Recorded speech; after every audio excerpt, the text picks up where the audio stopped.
அனைவருக்கும் வணக்கம். இது யூகேவி தமிழா. கல்வி சம்மந்தப்பட்ட தகவல்களை நம்ம சேனலில் தொடர்ச்சியாக கொடுத்துட்டு வரோம். அதுமாதிரி Tamil Nadu engineering admissions TNEA engineering counselling சம்மந்தப்பட்ட தகவல்களையுமே கொடுத்துட்டு வரோம். நம்ம வீடியோஸில் வந்து பார்த்திங்கன்னா கண்டினியூஸாக கம்பேரிசன் ஆஃப் டூ காலேஜஸ் பற்றி போட்டுக்கிட்டு இருந்தோம். நிறைய மாணவர்கள் வந்து பார்த்திங்கன்னா கமெண்ட் பண்ணியிருந்தாங்க, எனக்கு இந்த காலேஜஸை கம்பேர் பண்ணுங்க அப்படிங்கிற மாதிரி சொல்லியிருந்தாங்க. நான் ஒவ்வொரு வீடியோ ஸ்டார்ட் பண்ணுறப்பையும் சொல்லிடுறேன். அதாவது ஒரு கம்பேரிசன் அப்படின்னு பார்த்திங்கன்னா ஈக்குவல் பேராமீட்டர்ஸ் ஈக்குவல் கம்பேரிசன் இருக்கக்கூடிய காலேஜஸ் தான் கம்பேர் பண்ணணும். ஸோ அந்த வகையில் கோயம்புத்தூரில் ஒரு 2 கல்லூரிகளை பற்றி கம்பேர் பண்ண சொல்லியிருந்தாங்க. ஸோ கோயம்புத்தூரில் ஒரு ஈக்குவல் கேடரில் இருக்கக்கூடிய 2 கல்லூரிகளை கம்பேர் பண்ணணும்னா அது என்னென்ன கல்லூரிகள்னு பார்த்தீங்கன்னா Sri Krishna college of engineering and technology மற்றும் Kumaraguru college of technology. So கோயம்புத்தூரில் இந்த 2 கல்லூரிகளை வந்து இதுக்கு மேலே இருக்கக்கூடிய கல்லூரிகள் கூடயும் கம்பேர் பண்ண முடியாது, அதே மாதிரி இதுக்கு கீழே இருக்கக்கூடிய கல்லூரிகள் கூடயும் கம்பேர் பண்ண முடியாது. ஏன்னா ரெண்டுமே தலை சிறந்த பொறியியல் கல்லூரிகள். இன்றைக்கி நிறைய பேர் வந்து பார்த்திங்கன்னா கோயம்புத்தூரில் சின்ன சின்ன கல்லூரிகளெல்லாம் வந்து பார்த்திங்கன்னா குமரகுரு கூடயும் கிருஷ்ணா கூடயும் வந்து கம்பேர் பண்ணிகிட்டு இருக்காங்க. அப்படி பண்ணவே கூடாது. முதல் விஷயம். ஸோ ஒரு ஈக்குவல் கேடரில் இருக்கக்கூடிய 2 கல்லூரி கோயம்புத்தூர் அப்படின்னு பார்த்தீங்கன்னா குமரகுரு மற்றும் கிருஷ்ணா தான். ஸோ இதில் வந்து இந்த 2 கல்லூரிகளோட basic parameters, placements, average cut off இதுதான் வந்து நான் பார்க்க போகிறேன். ஸோ இந்த கட் ஆஃப்ங்கிற விஷயத்தில் எல்லாருமே ஆவரேஜ் கட் ஆஃப்ங்கிறத எடுக்கிறீங்க. ஆவரேஜ் கட் ஆஃப் எடுக்கக்கூடாது, க்ளோசிங் கட் ஆஃப் வச்சு பாருங்கள். ஸோ இதில் ஃபஸ்ட்டு நான் வந்து Sri Krishna college of engineering and technology அப்படிங்கிற கல்லூரியை பற்றி தான் பார்க்க போகிறேன். ஸோ இந்த Sri Krishna college of engineering and டெக்னாலஜிங்கிற கல்லூரியானது வந்து பார்த்திங்கன்னா கல்லூரி ஆரம்பித்து 25 வருடங்கள் ஆகியிருக்கிறதா சொல்லியிருக்காங்க. இந்த கல்லூரியோட டிஎன்இஏ கோடுங்கிறது 2718 அப்படின்னு மட்டும் சொல்லியிருக்கிறாங்க. சரிங்களாங்க. அதே மாதிரி வந்து இந்த கல்லூரியில் கிட்டத்தட்ட 7 யூஜி கோர்சஸ் வந்து பார்த்திங்கன்னா என்பிஏ அக்ரெடிஷன் வாங்கின காலேஜஸாக இருக்குது. அதுபோக வந்து பார்த்திங்கன்னா இந்த கல்லூரியானது ஆரம்பிக்கப்பட்டது 1998 ஆரம்பிக்கப்பட்ட கல்லூரியாக வந்து இதில் இந்த கல்லூரி பார்க்கப்படுது. இந்த கல்லூரியில் இது வரைக்கும் மொத்தம் 15,000 மாணவர்கள் வரைக்கும் பிளேஸ் ஆகிருக்கிறாங்க. இந்த கல்லூரியில் படித்து 300க்கும் மேற்பட்ட ப்ரொஃபஸர்ஸ் இருக்காங்க. யூஜி, பிஜி, பிஹெச்டின்னு சொல்லி மொத்தம் 25 ப்ரோக்ராம்ஸ் வரைக்கும் நடத்திக்கிட்டு இருக்காங்க. ஒரு 20,000 மாணவர்கள் வந்து பார்த்திங்கன்னா இந்த கல்லூரியிலேருந்து படித்து வெளியே போயிருக்காங்க. அதுபோக ரிசர்ச் வைஸ் வந்து பார்த்திங்கன்னா 350 பேட்டன்ஸ் வந்து இவங்க வந்து வாங்கியிருக்கிறாங்க. அதுபோக பப்ளிகேஷன்ஸுங்கிறது வந்து பார்த்திங்கன்னா ஒரு 2000க்கும் மேற்பட்ட ஜேர்னல்ஸ் மற்றும் டெக்னிக்கல் வைஸ் வந்து அவங்க வந்து பப்ளிஷுங்கிறது போயிருக்காங்க. அதுபோக இந்த கல்லூரியை பொறுத்த வரைக்கும் இவங்க வந்து நேக்கில் அக்ரெடேஷன் வாங்கியிருக்காங்க, என்பிஏ அக்ரெடேஷன் வாங்கியிருக்காங்க. ஸோ நேக்கை பொறுத்த வரைக்கும் இவங்க வந்து என்ன கிரேட் வாங்கியிருக்காங்க அப்படின்னு பார்த்தீங்கன்னா நீங்கள் வந்து நேக்கில் வந்து இவங்க வந்து ஏ கிரேட் வாங்கின ஒரு கல்லூரியாக வந்து பார்க்கப்படுது. ஸோ ஏ கிரேடுங்கிறதே ஓரளவுக்கு நல்ல கிரேடு தாங்க. ஸோ நேக்கில் ஏ கிரேடு வாங்கின ஒரு கல்லூரி. மற்றும் என்பிஏல வந்து பார்த்திங்கன்னா இவங்க வந்து நிறைய டிபார்ட்மெண்ட்ஸ் வந்து என்பிஏ அக்ரெடேஷன் வாங்கியிருக்காங்க. Civil, triple E, mechanical, ECE, computer science, IT மற்றும் எம்சிடின்னு போட்டிருக்காங்க. ஸோ இதெல்லாமே வந்து அக்ரெடேஷன் வாங்கின கோர்சஸாக வந்து இவங்க பார்க்கப்படுது. அதுபோக என்ஏஆர்எஃப் ரேங்கிங்லேயுமே ஒரு முக்கியத்துவம் வாய்ந்த இடத்துல வந்து இவங்க இருக்கிறாங்க. ஒவ்வொரு எல்லா டீட்டெயில்ஸுமே இவங்க வந்து தெளிவாக கொடுத்துருக்காங்க. அதுபோக இந்த கல்லூரியை பொறுத்த வரைக்கும் இவங்க மொத்தம் என்னென்ன கோர்சஸ் ஆஃபர் பண்ணுறாங்க, எத்தனை கோர்சஸ் ஆஃபர் பண்ணுறாங்க யூஜியில் அப்படிங்கிறத பார்ப்போம். ஸோ யூஜியில் பொறுத்த வரைக்கும் இவங்க பிஇ ப்ரோக்ராம்ஸ்னு சொல்லிட்டு மொத்தம் 8 கோர்ஸும், பிடெக் ப்ரோக்ராம்ஸ்னு சொல்லிட்டு மொத்தம் 3 கோர்ஸும் ஆஃபர் பண்ணுறாங்க. அதுபோக எம்டெக் இன்டெகிரேட்டட் ப்ரோக்ராம் 1. ஸோ எல்லாம் சேர்த்துனிங்கன்னா 8+3+1 கிட்டத்தட்ட 12 வகையான கோர்சஸ் வந்து நீங்கள் வந்து இன்ஜினியரிங் தமிழ்நாடு இன்ஜினியரிங் கவுன்சிலிங் மூலமாக இந்த கல்லூரியில் தேர்ந்தெடுக்கலாம். ஸோ ஒவ்வொரு என்னென்ன டிபார்ட்மெண்ட் வச்சுருக்காங்கன்னு பார்த்தீங்கன்னா பிஇயில் சிவில் இன்ஜினியரிங் இருக்குது, கம்ப்யூட்டர் சயின்ஸ் அண்ட் டிசைனுங்கிற ஒரு கோர்ஸ் இருக்குது, கம்ப்யூட்டர் சயின்ஸ் அண்ட் இன்ஜினியரிங்னு ஒரு கோர்ஸ் இருக்குது, கம்ப்யூட்டர் சயின்ஸ் இன்ஜினியரிங்லேயே சைபர் செக்யூரிட்டி இருக்குது, electrical and electronics engineering, electronics and communication engineering, mechanical engineering, mechatronics engineering இதெல்லாம் வந்து பிஇயில் இருக்கக்கூடிய கோர்சஸாக சொல்கிறாங்க. அப்படியே பிடெக் ப்ரோக்ராம்ஸ் பொறுத்த வரைக்கும் artificial intelligence and data science, computer science and business system, அதுபோக வந்து பார்த்திங்கன்னா இன்ஃபர்மேஷன் டெக்னாலஜி இத்தனை கோர்ஸுமே இவங்க வந்து ரன் பண்ணிட்டு இருக்காங்க. அதுபோக கல்லூரியில் வந்து எல்லா விதமான ஃபெசிலிட்டிஸுமே இங்கே வந்து நல்லாவே இருக்கும். ஏன்னா தலை சிறந்த ஒரு பொறியியல் கல்லூரி தமிழ்நாட்டில். அடுத்து பிளேஸ்மெண்ட் டீட்டெயில்ஸ் பார்ப்போம். ஸோ பிளேஸ்மெண்ட் பொறுத்த வரைக்கும் அவங்களோட பிளேஸ்மெண்ட் ஸ்டாட்டிஸ்டிக்ஸில் என்ன மாதிரியான தகவல்லாம் கொடுத்துருக்காங்க அப்படிங்கிறத பார்ப்போம். ஸோ பிளேஸ்மெண்ட் ஸ்டாட்டிஸ்டிக்ஸில் அவங்க வந்து டிபார்ட்மெண்ட் வைஸ் பிளேஸ்மெண்ட் டீட்டெயில்ஸ் கொடுத்துட்டாங்க. என்னென்ன டிபார்ட்மெண்ட்டில் எப்படி பிளேஸ் ஆயிருக்காங்கிற டீட்டெயிலையும் கொடுத்துருக்காங்க. அதுபோக 2023 பேட்சில் வந்து அவங்க என்ன மாதிரியான பிளேஸ்மெண்ட்ஸ் கொடுத்துருக்காங்க அப்படிங்கிறதையும் பார்த்துடலாம். 2024 பொறுத்த வரைக்கும் 91% மாணவர்கள் வந்து பிளேஸ் ஆகிருக்கிறதா கொடுத்துருக்குறாங்க. அதுபோக 51 லட்சம் ரூபாய் மேக்ஸிமம் சேலரி வந்து ஹையஸ்ட் சேலரி வந்து பார்த்திங்கன்னா 51 லட்சம் ரூபாயும், ஆவரேஜ் சேலரிங்கிறது 6.2 lakhs per annum அப்படிங்கிறதையும் கொடுத்துருக்காங்க. இப்போ வரைக்கும் பிப்ரவரி 2024 வரைக்கும் 186 கம்பெனிஸ் வந்து விசிட் பண்ணியிருக்கிறதா வந்து சொல்லியிருக்கிறாங்க. இதுமாதிரி கம்பெனிஸ் விசிட்டட் வைஸ் வந்து பார்த்திங்கன்னா வருஷம் கூடிகிட்டே தான் போகுது. ஸோ கடைசியாக 2023 232 கம்பெனியும், இப்போ 2024 பிப்ரவரி வரைக்கும் டேட்டா 186 வந்து கொடுத்துருக்குறாங்க. அதேமாதிரி மேக்ஸிமம் சேலரியில் வந்து பார்த்திங்கன்னா 2023 இந்த கல்லூரியில் படித்த மாணவர்கள் யாரோ ஒருத்தர் 95 லட்ச ரூபாய் சம்பளத்தில் வந்து பிளேஸ் ஆகிருக்கிறதாகவும் கொடுத்துருக்காங்க. ஆவரேஜ் சேலரிங்கிறது இந்த கல்லூரியை பொறுத்த வரைக்கும் இன்க்ரீஸ் ஆகிட்டே தான் போகுது. 2019 3.9, 2020 4.5 லட்சம், 2021 5 லட்சம் ரூபா, 2022 5.5, 2023 6 லட்சம் 6 lakhs per annum, 2024 still now 2.2 lakhs per annum அப்படிங்கிறது கொடுத்துருக்காங்க. ஸோ இதில் நான் உதாரணத்துக்கு ஏதோ ஒரு டிபார்ட்மெண்ட்டோட பிளேஸ்மெண்ட் டீட்டெயில்ஸ் எடுக்கிறேன். கம்ப்யூட்டர் சயின்ஸ் இன்ஜினியரிங்கிறத எடுக்கிறேன். ஸோ கம்ப்யூட்டர் சயின்ஸ் இன்ஜினியரிங் பொறுத்த வரைக்கும் 2023-24 ஹையஸ்ட் சேலரி வந்து பார்த்திங்கன்னா 19.5 லட்சம் ரூபா வந்து ஹையஸ்ட் சேலரியாகவும், ஆவரேஜ் சேலரிங்கிறது வந்து பார்த்திங்கன்னா 6.6 லட்சம் ரூபாயும் வந்திருக்கிறதா சொல்கிறாங்க. ஸோ என்னென்ன கம்பெனிஸ் வந்து கம்ப்யூட்டர் சயின்ஸ்க்கு வந்துச்சு, என்ன ஹையஸ்ட் சேலரி, அதில் எத்தனை பேர் ஸ்டூடெண்ட்ஸ் பிளேஸாக இருக்காங்க அப்படிங்கிற டீட்டெயில்ஸை இவங்க ரொம்பவே தெளிவாக கொடுத்துட்டாங்க. இந்த மாதிரி எல்லா கல்லூரிகளுமே அவங்க டீட்டெயில்ஸை வந்து வெப்சைட்ஸில் தெளிவாக கொடுத்துட்டா பரவாயில்ல. இதெல்லாமே வந்து பார்த்திங்கன்னா Sri Krishna college of engineering and technology பற்றின டீட்டெயில்ஸ். அடுத்து Kumaraguru college of technology. So Kumaraguru college of technology பொறுத்த வரைக்கும் நம்ம ஆல்ரெடி ஒரு வீடியோலே கொடுத்துருந்தோம். பட் இருந்தாலும் திரும்பவும் சொல்கிறேன், இந்த கல்லூரியானது ஆரம்பிக்கப்பட்டு 40+ வருடங்கள் ஆகுது. அது 40 வருடங்களை தாண்டின ஒரு கல்லூரி. 1984 ஆரம்பிக்கப்பட்ட கல்லூரி. தமிழ்நாட்டிலேயே வச்சு முதல்ல ஆரம்பிக்கப்பட்ட சுயநிதி பொறியியல் கல்லூரிகளில் வந்து சில பொறியியல் கல்லூரிகளில் இந்த கல்லூரியும் ஒரு முதன்மையான கல்லூரி. இந்த கல்லூரியில் 188 ஃபேக்கல்ட்டிஸ் வந்து பார்த்திங்கன்னா பிஹெச்டி முடித்தவங்களும் இருக்காங்க. 115 ஃபேக்கல்ட்டிஸ் வந்து பார்த்திங்கன்னா பிஹெச்டி பர்சியூ பண்ணவங்களும் இருக்காங்க. கிட்டத்தட்ட இந்த கல்லூரியில் லேப்ஸ் மட்டுமே 165 லேப் இருக்குன்னு சொல்லியிருக்கிறாங்க.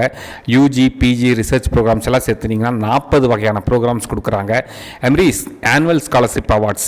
இந்த ஒரு விஷயத்தை பார்த்துக்கோங்க. நிறைய கல்லூரிகள் என்ன பண்ணுவாங்கன்னா, நீங்கள் +2ல் மார்க் வாங்கினா நான் உங்களை ஃப்ரீயாக சேர்த்திக்கிறேன், ஒரு 185க்கு மேலே கட் ஆஃப் வாங்கினா நான் உங்களை ஃப்ரீயாக சேர்த்திக்கிறோம், நாங்கள் வந்து கல்வி கட்டணம் இலவசம், hostel fees free plus mess bill free, இதெல்லாமே சொல்லுவாங்க. அப்படி எந்த ஒரு ஆஃபரும் கொடுக்காத 2 கல்லூரிகள் தான் ஸ்ரீ கிருஷ்ணா கல்லூரியும் குமரகுரு கல்லூரியும். நீங்கள் என்ன தான் 200க்கு 200 எடுத்துகிட்டு போனாலுமே ஆஸ் யூஸ்வல் ஃபீஸுங்கிறது இருக்கும். பட் நீங்கள் உள்ளுக்க போயிட்டு நீங்கள் நல்லா படிச்சிங்கன்னா அதுக்கடுத்து தான் அவங்க வந்து அந்த ஸ்காலர்ஷிப்புங்கிறது தருவாங்க. ஸோ நீங்கள் ஒரு 185க்கு மேலே ஃப்ரீயாக 185க்கு மேலே மார்க் வாங்கினவங்களுக்கு ஃப்ரீயாக தரக்கூடிய கல்லூரியையும் நீங்கள் எவ்வளோ மார்க் வாங்கினாலும் ஸ்டாண்டர்டாக இருக்கக்கூடிய கல்லூரியும் வந்து கம்பேர் பண்ணிக்கவே முடியாதுங்க. கிட்டத்தட்ட இந்த கல்லூரியில் படித்து இது வரைக்கும் ஒரு 30,000க்கும் மேற்பட்ட மாணவர்கள் உலகம் முழுக்க இருக்கிறாங்க. ஒரு இன்டர்நேஷ்னல் யூனிவர்சிட்டிஸ் கூட வந்து பார்த்திங்கன்னா ஒரு 13 MOUஸ்க்கு மேலே சைன் அப் பண்ணியிருக்காங்க. அதுபோக இந்த 71 பேட்டர்ன்ஸ் வரைக்கும் ஃபைல் பண்ணியிருக்கதா சொல்கிறாங்க. ஸோ ரொம்ப ஆரம்ப கட்டத்தில் ஆரம்பிக்கப்பட்ட ஒரு கல்லூரி. அதுமாதிரி இவங்க வந்து என்னென்ன மாதிரியான ப்ரோக்ராம்ஸ்லாம் ஆஃபர் பண்ணுறாங்க அப்படிங்கிறதையும் பார்ப்போம். யூஜி ப்ரோக்ராம்ஸ் பொறுத்த வரைக்கும் ஆல்ரெடி சொல்லியிருக்கேன், ஒரு 14 டிபார்ட்மெண்ட்ஸ் வரைக்கும் இருக்குதுங்க.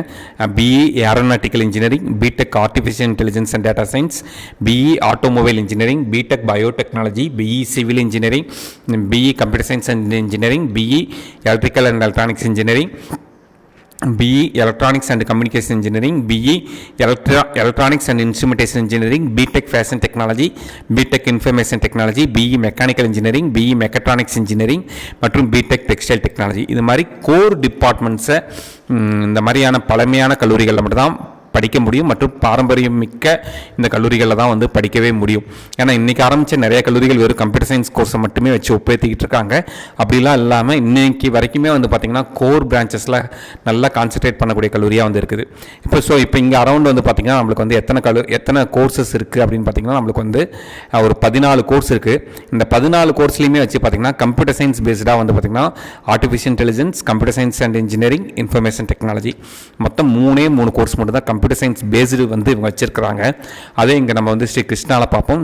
ஸ்ரீ கிருஷ்ணா பொறுத்த வரைக்கும் எத்தனை கோர்ஸ்ன்னு பார்த்தோம்னா நம்மளுக்கு மொத்தம் ஒரு அதாவது இன்டெகிரேட்டட் எம்டெக் எல்லாம் சேர்த்து 12 கோர்சஸ். ஸோ இந்த 12 கோர்சஸில் இவங்க எத்தனை கோர்சஸ் கம்ப்யூட்டர் பேஸ்டு வச்சுருக்காங்கன்னு பார்த்தோம்னா computer science and design 1, computer science and engineering 2, computer science and engineering cyber security 3, then வந்து பார்த்திங்கன்னா இங்கே 4, 5, 6, 7. ஸோ கிட்டத்தட்ட ஒரு 12 டிபார்ட்மெண்ட் வச்சுருக்கதா சொல்கிறாங்க. ஆனால் 12ல் வந்து பார்த்திங்கன்னா 7 டிபார்ட்மெண்ட் வந்து கம்ப்யூட்டர் சயின்ஸ் பேஸ் பண்ணியிருக்குது. இங்கே 14 டிபார்ட்மெண்ட் இருக்குது. இந்த 14ல் 3 டிபார்ட்மெண்ட் மட்டும் தான் கம்ப்யூட்டர் சயின்ஸ் பேஸ்டு. ரிமைனிங் எல்லாமே வந்து பார்த்திங்கன்னா முழுக்க கோர் டிபார்ட்மெண்ட் பேஸ் பண்ணி தான் வந்து போயிட்டு இருக்குங்க. ஸோ இதுதான் வந்து பார்த்திங்கன்னா ஒரு பாரம்பரிய மிக்க கல்வி நிறுவனங்களுக்கும் புதுசாக ஆரம்பிக்கிற கல்வி நிறுவனங்களுக்கும் இருக்கிற வித்தியாசங்கள்ங்கிறது. ஸோ பிளேஸ்மெண்ட் வைஸ் பார்த்திங்கன்னா நம்ம வந்து குமரகுருவை பொறுத்த வரைக்கும் பிளேஸ்மெண்ட் டீட்டெயில்ஸுமே அவங்க வந்து கொடுத்துருக்குறாங்க. ஸோ பிளேஸ்மெண்ட் டீட்டெயில்ஸை வந்து அவங்க வந்து ஸ்டாட்டிஸ்டிக்ஸ்னு கொடுத்துருக்காங்களான்னு எனக்கு தெரியல, கொடுத்துருக்காங்க. 2023 1042 மாணவர்கள் வந்து பிளேஸை ரெஜிஸ்டர் பண்ணி கிட்டத்தட்ட 979 மாணவர்கள் பிளேஸ் ஆகிருக்கிறதா சொல்கிறாங்க. 94% மாணவர்கள் வந்து பிளேஸ் ஆகிருக்கிறதா வந்து சொல்கிறாங்க. அதுமாதிரி கம்பெனிஸ் வரைக்கும் ஒரு 565 கம்பெனிஸ் வரைக்கும் வந்திருக்கு. அந்த கம்பெனிஸில் 42% கம்பெனிஸ் வந்து கோர் கம்பெனிஸாகவும், 41% கம்பெனிஸ் வந்து ப்ராடக்ட் டெவலப்மெண்ட் கம்பெனிஸும், 11% கம்பெனிஸ் வந்து ஐடி சர்வீசஸ் கம்பெனிஸாகவும், 6% கம்பெனிஸஸ் வந்து மேனேஜ்மெண்ட் சர்வீசஸ் கம்பெனிஸாகவும் கொடுத்துருக்காங்க. ப்ளஸ் வந்து ஆனால் சேலரி ஹையஸ்ட் சேலரி அதை பற்றின டீட்டெயில்ஸ்லாம் கொடுக்கல. பட் வந்து ஸ்டூடெண்ட்ஸ் வந்து பிளேஸ் ஆகிருக்கிறதா மட்டும் கொடுத்துருக்குறாங்க. இதுதான் பேசிக் பேராமீட்டர்ஸ் அபவுட் வந்து பார்த்திங்கன்னா நம்மளுக்கு வந்து Kumaraguru college of technology versus Sri Krishna college of engineering and technology. So இதுவுமே வந்து பார்த்திங்கன்னா இந்த கல்லூரியும் வந்து பார்த்திங்கன்னா NBA அக்ரெடேஷன் இருக்குது, NAC அக்ரெடேஷன் இருக்குது, மற்றும் NARF ரேங்கிங்கில் நம்மளுக்கு வந்து தலை சிறந்த இடத்துல வந்து இருக்கக்கூடிய ஒரு முக்கியமான கல்லூரியாகவும் குமரகுரு கல்லூரிங்கிறது இருக்குது. இப்போ இந்த 2 கல்லூரியோட கட் ஆஃப் டீட்டெயில்ஸுங்கிறது பார்ப்போம். ஸோ இப்போ நான் இங்கே காட்டுறது வந்து பார்த்திங்கன்னா உங்களுக்கு ஃபஸ்ட் இங்கே காட்டியிருக்குது Sri Krishna college of engineering and டெக்னாலஜியோட க்ளோசிங் கட் ஆஃப் தகவல்கள். அதேமாதிரி இங்கே காமிச்சிருக்கிறது குமரகுரு காலேஜ் ஆஃப் டெக்னாலஜியோட க்ளோசிங் கட் ஆஃப் தகவல்கள். ஸோ இதில் வந்து காமனாக இருக்க டிபார்ட்மெண்ட்ஸ் மட்டும் பார்ப்போம். First computer science and engineering. Kumaraguru காலேஜை பொறுத்த வரைக்கும் கம்ப்யூட்டர் சயின்ஸ் அண்ட் இன்ஜினியரிங்கில் நான் எப்பயுமே ஓசி மட்டும் தான் கன்சிடர் பண்ணுறேன். காரணம்னு பார்த்தீங்கன்னா ஓசியில் தான் OC, BC, BCM, MBC, SC, SCA, ST எல்லா பிரிவை சேர்ந்த மாணவர்களுமே வந்து சீட் எடுக்க முடியும். ஸோ கம்ப்யூட்டர் சயின்ஸ் அண்ட் இன்ஜினியரிங்கில் ஓசியில் 195க்கு வந்து சீட்டுங்கிறது முடிஞ்சிருக்கு. சரிங்களா? அதே Sri Krishna college of engineering and technology பொறுத்த வரைக்கும் கம்ப்யூட்டர் சயின்ஸ் அண்ட் இன்ஜினியரிங் 192.5க்கு வந்து சீட்டுங்கிறது முடிஞ்சிருக்கு. ஸோ அப்போ கிட்டத்தட்ட எவ்வளோ கட் ஆஃப் மதிப்பெண்கள் வித்தியாசம் வருது அப்படின்னு பார்த்தீங்கன்னா 2.5 மதிப்பெண்கள் வந்து வித்தியாசம் வருது. ஏன்னா எனக்கு நிறைய பேர் என்ன பண்ணுறாங்கன்னு பார்த்தீங்கன்னா குமரகுருவை சின்ன கல்லூரிகள் கூட கம்பேர் பண்ணுறாங்க. இங்கே க்ளோசிங் கட் ஆஃப்ங்கிறது 195, சில க்ளோசிங் கட் ஆஃப் இருக்கக்கூடிய ஒரு 180, 81, 82 இருக்கக்கூடிய கல்லூரிகளெல்லாம் கம்பேர் பண்ணி மற்ற கல்லூரிகளை பெருசாக பேசுகிறாங்க. உண்மையாலுமே ஒரு நல்ல அனுபவம், ஒரு தலை சிறந்த கல்லூரியில் படிக்கிற அனுபவம் வேணுங்கிறவங்க தாராளமாக என்ன பண்ணலாம் பார்த்தீங்கன்னா ஓரளவுக்கு பாரம்பரியம் மிக்க கல்வி நிறுவனங்களை சேரலாம். ஸோ கம்ப்யூட்டர் சயின்ஸ் இன்ஜினியரிங்கில் 2.5 மார்க் வந்து குமரகுருவில் வந்து அதிகமாக இருக்குது. அதுமாதிரி artificial intelligence and data science பார்ப்போம். இங்கே குமரகுருவில் க்ளோசிங் கட் ஆஃப்ங்கிறது 193.5. அதே சமயத்தில் வந்து பார்த்திங்கன்னா ஸ்ரீ கிருஷ்ணாவில் வந்து பார்த்திங்கன்னா 191. இதுலேயுமே வந்து பார்த்திங்கன்னா நம்மளுக்கு எவ்வளோ மார்க் வரைக்கும் வித்தியாசம் வருது அப்படின்னு பார்த்திங்கன்னா நம்மளுக்கு கிட்டத்தட்ட ஒரு 2.5 மார்க் வரைக்கும் வந்து நம்மளுக்கு வந்து வித்தியாசங்கள்ங்கிறது வருது. அடுத்து காமனான டிபார்ட்மெண்ட் என்ன இருக்குன்னு பார்த்திங்கன்னா electronics and communication engineering. So ECE பொறுத்த வரைக்கும் குமரகுரு வந்து 192ல் க்ளோஸ் ஆகிருக்கு. அதே வந்து ஸ்ரீ கிருஷ்ணாங்கிறது வந்து பார்த்திங்கன்னா எலக்ட்ரானிக்ஸ் அண்ட் கம்யூனிகேஷன் இன்ஜினியரிங்கில் 189.5. ஸோ கிட்டத்தட்ட 2.5 மார்க் வித்தியாசம் வருது. ஸோ இங்கே ட்ரிபிள் பாருங்கள், ஸ்ரீ கிருஷ்ணா காலேஜில் 184.5க்கு க்ளோஸ் ஆகிருக்குது. அதே குமரகுருவில் வந்து பார்த்தீங்கன்னா 188.5, கிட்டத்தட்ட 4 மார்க் வரைக்கும் வித்தியாசம் வருது. ஸோ மெக்கானிக்கல் இன்ஜினியரிங் இங்கே குமரகுருவில் 175க்கு க்ளோஸ் ஆகிருக்குது. ஸ்ரீ கிருஷ்ணாவை பொறுத்த வரைக்கும் 169. ஸோ அப்போ எவ்வளோ மார்க் வரைக்கும் வித்தியாசம் வருதுன்னு பாருங்கள், ஒரு 6 மார்க் வரைக்கும் வித்தியாசம் வருது. ஸோ இந்த மாதிரி எடுத்து பார்த்தீங்க அப்படிங்கிற பட்சத்தில் எப்பயுமே இந்த மாதிரி கட் ஆஃப்ஸையுமே கம்பேர் பண்ணுங்கள். ஸ்ரீ கிருஷ்ணாவில் சிவில் இன்ஜினியரிங் 163க்கு க்ளோஸ் ஆகிருக்குது. குமரகுருவில் சிவில் இன்ஜினியரிங்கிறது 169. எப்படி பார்த்தாலும் குறைஞ்சபட்சம் 4லிருந்து 6 மார்க் வரைக்கும் வந்து பார்த்திங்கன்னா வித்தியாசம் இருக்குது குமரகுரு காலேஜ் ஆஃப் டெக்னாலஜிக்கும் Sri Krishna college of engineering and டெக்னாலஜிக்கும். ஸோ கோயம்புத்தூரை பொறுத்த வரைக்கும் நீங்கள் கோயம்புத்தூரில் மட்டும்தான் படிக்க போகிறேன், இல்லை தமிழ்நாட்டில் வந்து சிறந்த கல்லூரிகளில் தான் படிக்க போகிறேங்கிறவங்க வந்து சில லிஸ்ட்டை ஃபாலோ பண்ண வேண்டாம். ஓப்பனாகவே சொல்லிடுறேன். ஏன்னா நிறைய பேர் சின்ன கல்லூரிகளையெல்லாம் மேலே கொண்டு வந்துட்டு இருக்கிறாங்க. அப்படிலாம் எதுவும் ஃபாலோ பண்ணாமல் நீங்கள் வந்து இந்த க்ளோசிங் கட் ஆஃப் தகவல்களை வச்சு பாருங்கள். சரிங்களா? ஸோ குமரகுரு காலேஜ் ஆஃப் டெக்னாலஜிங்கிறது வந்து பார்த்திங்கன்னா அந்தளவுக்கு ஒரு தலை சிறந்த கல்லூரி. அதுக்கு அடுத்த இடத்துல தான் Sri Krishna college of engineering and டெக்னாலஜிங்கிறது இருக்குது. ஏன்னா கோயம்புத்தூரை பொறுத்த வரைக்கும் நிறைய பேர் போடுற லிஸ்ட்டுங்கிறது தவறுதலாக இருக்குது. நான் உங்களை குறையாலாம் சொல்ல வரல, பட் வந்து ஒரிஜினலாக டேட்டாஸ் செக் பண்ணி கல்லூரிகளில் சேருங்க. சில பேர் நிறைய பேர் என்கிட்ட பேசின வகையில் வந்து பார்த்திங்கன்னா சில கல்லூரிகள் மேலே க்ரேஸாக இருக்கிறீங்க. அந்த க்ரேஸுங்கிறது நீங்கள் வந்து உண்மையாலுமே க்ரேஸ் ஆனீங்களா இல்லை வந்து உங்களை வந்து அந்தளவுக்கு இன்டியூஸ் பண்ணாங்களாங்கிறதெல்லாம் தெரியல. ஏன்னா என்கிட்ட பேசினவங்க நான் குறிப்பிட்ட கல்லூரியில் தான் சேருவேன் அப்படிங்கிற மாதிரிலாம் சொல்கிறாங்க. நல்ல கட் ஆஃப் வாங்கின மாணவரும் அந்த கல்லூரியில் தான் சேருவேங்கிறாரு. ஏன்னா அவர் கட் ஆஃபுக்கு அதை விட தலை சிறந்த கல்லூரிலாம் கிடைக்கும். ஸோ கோயம்புத்தூரை பொறுத்த வரைக்கும் PSG college of technology, government college of technology, CIT, இந்த 3 கல்லூரிகளை அடுத்து பார்த்தீங்கன்னா Kumaraguru college of technology, PSG institute of technology and applied ரிசர்ச்சும் ஓரளவுக்கு ஈக்குவலாக போகும். அதுக்கடுத்து Sri Krishna college of engineering and technology, அதுக்கடுத்து தான் ரிமைனிங் இருக்கக்கூடிய எல்லா கல்லூரிகளும். இந்த வீடியோவோட நோக்கங்கிறது ஒரு கல்லூரியை வந்து குறைச்சோ ஒரு கல்லூரியை ஏற்றியோ சொல்லணும் அப்படிங்கிறதுக்கெல்லாம் இல்லை. உண்மையான தகவல் நிலவரம் என்னங்கிறத வந்து சொல்கிறதுக்காக தான் நான் இந்த கம்பேரிசன் ஆஃப் வீடியோஸுங்கிறது போடுறேன். ஏன்னா அதே மாதிரி இந்த 2 கல்லூரிகளுமே சிறந்த கல்லூரிகள். நான் வந்து அதில் வந்து எந்த விதத்துலையும் குறையே சொல்ல முடியாது. ஏன்னா 2 கல்லூரிகளுமே infrastructure wise, placement wise, quality wise வந்து 2மே தலை சிறந்த கல்லூரிகள். பட் க்ளோசிங் கட் ஆஃபை பார்த்துக்கோங்க. கல்லூரிகளில் போய் இந்த கல்லூரிகளில் படிக்கிற மாணவர்கள்கிட்டையும் நீங்கள் போய் பேசி பார்த்துட்டு அதுக்கடுத்து ஒரு கல்லூரியை தேர்ந்தெடுங்க. வெறும் ஒரு அட்ராக்ஷனுக்காக மட்டுமே கல்லூரியை வந்து தேர்ந்தெடுக்க வேண்டாம்ங்கிறத என்னுடைய கருத்து. இது மாதிரி கண்டினியூஸாக உங்களுக்கு வந்து இன்ஜினியரிங் கவுன்சிலிங் சம்மந்தப்பட்ட தகவல்கள், கட் ஆஃப் சம்மந்தப்பட்ட தகவல்கள் வேணுங்கிறவங்க யூகே வித் தமிழா அப்படிங்கிற இந்த யூடியூப் சேனலை சப்ஸ்கிரைப் பண்ணிக்கோங்க. மற்றும் உங்களுக்கு வேறு ஏதாவது கல்லூரிகளை கம்பேர் பண்ணி வீடியோஸ் போடணும்னா சொல்லுங்கள். அந்த வீடியோ அதை வந்து இந்த வீடியோ கீழே இருக்கக்கூடிய கமெண்ட் செக்ஷனில் கமெண்ட் பண்ணுங்கள். நான் முடிஞ்ச அளவுக்கு தகவல்கள் தரதுக்கு முயற்சி பண்ணுறேன். இந்த வீடியோ உபயோகமானதாக இருந்துச்சுன்னா இந்த வீடியோவை லைக் பண்ணிவிட்டு உங்கள் நண்பர்களுக்கு ஷேர் பண்ணுங்கள். மிகவும் நன்றி.